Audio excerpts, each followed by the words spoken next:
আসসালামু আলাইকুম। রাকিবস মম চ্যানেলে সবাইকে স্বাগত। নতুন আরও একটি ভ্লগ ভিডিও দেখার জন্য আমি মুক্তামণি সবাইকে ওয়েলকাম করছি। আশা করছি যে যেখান থেকে যে অবস্থায় আমার আজকের ভিডিওটি দেখছেন, আল্লাহ তাআলার অশেষ রহমতে সবাই ভালো আছেন, সুস্থ আছেন। আমিও আমার পরিবার পরিজন নিয়ে আলহামদুলিল্লাহ ভালো আছি।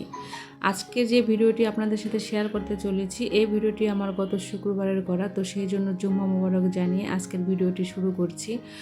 গত শুক্রবারে অনেক বেশি গরম ছিল, গরমের মধ্যে একদম অস্থির হয়ে গিয়েছিলাম। তো সেই জন্য দেখি হঠাৎ করে আবার বৃষ্টি নেমেছে, তো সেই বৃষ্টিতে ভিজতে চলে এসেছিলাম ছাদে। ছাদে এসে দেখি এই যে বসার জন্য যে চেয়ারগুলো রেখেছিলাম আর কি, এসে যাতে বসতে পারি। তো বাচ্চারা এসে কি করে, যে ভাড়াটিয়ারা আছে তারা এসে কি করে এই চেয়ারগুলো ভেঙে রেখে দিয়ে যায়, এখানে সেখানে ছড়িয়ে ছিটিয়ে রেখে দেয়। তো ওগুলো একটু গুছিয়ে রাখছিলাম। এদিকে আমার যাও এসেছে, আমার ছোট যা এসেছে পুঁই শাকের ডাঁটা নিয়ে, ও এগুলো লাগাবে, যে বৃষ্টি নেমেছে তো মাটিগুলো এখন অনেক নরম হয়ে যাবে। তো এখন কিন্তু যদি এই পুঁই শাকের ডাঁটাগুলো লাগিয়ে দিই খুব সহজে কিন্তু গজিয়ে যাবে। আসলে এই গাছগাছালি লাগানোর প্রতি কিন্তু আমার অনেক বেশি আগ্রহ আছে। তো আমার সাথে সাথে কিন্তু আমার জায়েদেরও অনেকটা অভ্যাসে পরিণত হয়ে গিয়েছে যে কিছু না কিছু একটা লাগাই। আর আমার ছোট যা কিন্তু মোটামুটি ওর একটু একটু আগ্রহ আছে এটা সেটা লাগানোর। এমনি তো আমার অন্যান্য জায়েদেরও একটু একটু গাছ লাগানোর অভ্যাস আছে। তো সেই জন্য আর কি লাগিয়ে দেয়। আর এই যে এখানে যে পেঁপে গাছটা দেখতে পাচ্ছেন, এই পেঁপে গাছটার পেঁপেগুলো কিন্তু মাশাআল্লাহ অনেক বড় হয়েছে। বৃষ্টি পেয়ে পেয়ে এবারের পেঁপেগুলো অনেক বেশি বড় হয়েছে। এত বেশি বৃষ্টি পড়ছিল যে ক্যামেরাটা সামনে নিয়ে আর ভিডিও করতে পারিনি, যার কারণে পেঁপেগুলো আসলে কতটা বড় হয়েছে সেটা কিন্তু আপনাদের সাথে শেয়ার করতে পারিনি। আর এইদিকে বৃষ্টির শুরুতে যেহেতু এসেছি, এখন কিন্তু অনেক বেশি বৃষ্টি নেমেছে। আমরা কিন্তু ছাদের উপর থেকে দেখছি, ওই যে দেখেন ওখানে কতগুলা বাচ্চা কি মজা করে বৃষ্টির পানি দিয়ে ভিজতেছে। চালের উপর যে পানিগুলো পড়ে ওগুলা তো একটা দিক দিয়ে নিচে পড়তেছে, তো ওখানে কিন্তু বাচ্চারা এভাবে করে সেই পানিগুলো গায়ে মাখছে। আসলে বৃষ্টিতে ভেজার কিন্তু অনেক বেশি মজা। ছোটোবেলায় আমরা এভাবে অনেক বেশি বৃষ্টিতে ভিজতাম, সেই জন্য কিন্তু আমার জায়ের এই ছোট্ট মেয়েটাকেও কিন্তু বৃষ্টিতে ভিজতে নিয়ে এসেছি। ও কিন্তু আসলে বৃষ্টিতে ভিজতে চেয়েছিল, যার কারণে নিয়ে এসেছি।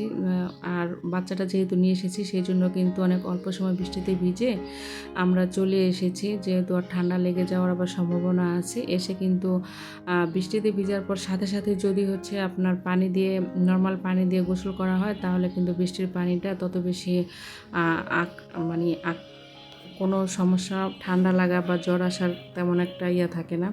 তো বৃষ্টিতে ভিজার পর চলে এসেছি, এসে গোসলটা সেরে নিয়েছি। এখন এই বৃষ্টির সময়তে কী কাজ করব কিছুই খুঁজে পাচ্ছিলাম না। তো কিছু কাপড় ছিল বানানোর জন্য, যেহেতু আমি মেশিনে আমার নিজের ড্রেসগুলো নিজেই তৈরি করে থাকি।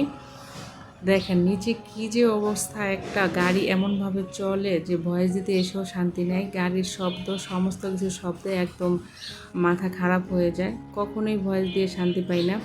কী করব, সব সময় তো আর পারিও না।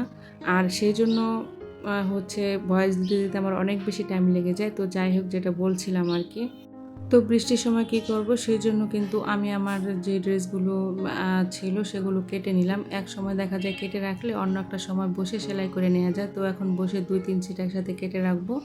তো সময় সুযোগ করে তারপর এগুলো সেলাই করে নেব। আজকে আর সেলাই করব না, আজকে কিন্তু কাটতে কাটতেই অনেকটা সময় লেগে গেছে। ড্রেস কাটতে আমার অনেক বেশি সময় লাগে। তো এরপর কিন্তু আমি আর সেলাই করতে পারিনি। এরপর আমার ওই দিন কিন্তু এভাবে চলে গেছে। তো পরে কিন্তু আমার ভাই চলে আসছে বিদেশ থেকে, কোরিয়া থেকে। ও কিন্তু অনেকটা বছর বিদেশে ছিল। তো ও আসার কারণে কিন্তু ওখানে দৌড়াদৌড়ি করতেছি কয়েকদিন যাবত, যার কারণে এই ভিডিওটা এই কয়েকদিনের মধ্যে আপলোড দিতে পারিনি, ভয়েস দিতে পারিনি। তো আগামী ভিডিওতে কিন্তু আমার ভাই এসেছে, এগুলো কিন্তু আপনাদের সাথে শেয়ার করব। আর আমার ভাই কিন্তু কোরিয়া থাকতে বিয়ে করানো হয়েছে আর কি, ফোনে ফোনে কাবিন করানো হয়েছিল। তো আমার ভাই আসার পর আমরা কিভাবে কি আনন্দ করলাম, কি করলাম, সেটা কিন্তু আপনাদের সাথে আগামী ভিডিওতে শেয়ার করব ইনশাল্লাহ। সেই পর্যন্ত কিন্তু আপনারা আমার সাথে থাকবেন। আপনারা সাথে থাকলে কিন্তু আমার অনেক বেশি ভালো লাগে যে কোনো কিছু শেয়ার করতে। তো এখন এই কাপড়গুলো কেটে নিলাম। তো আগামী ভিডিওতে কথা হবে। আসসালামু আলাইকুম, আল্লাহ হাফেজ।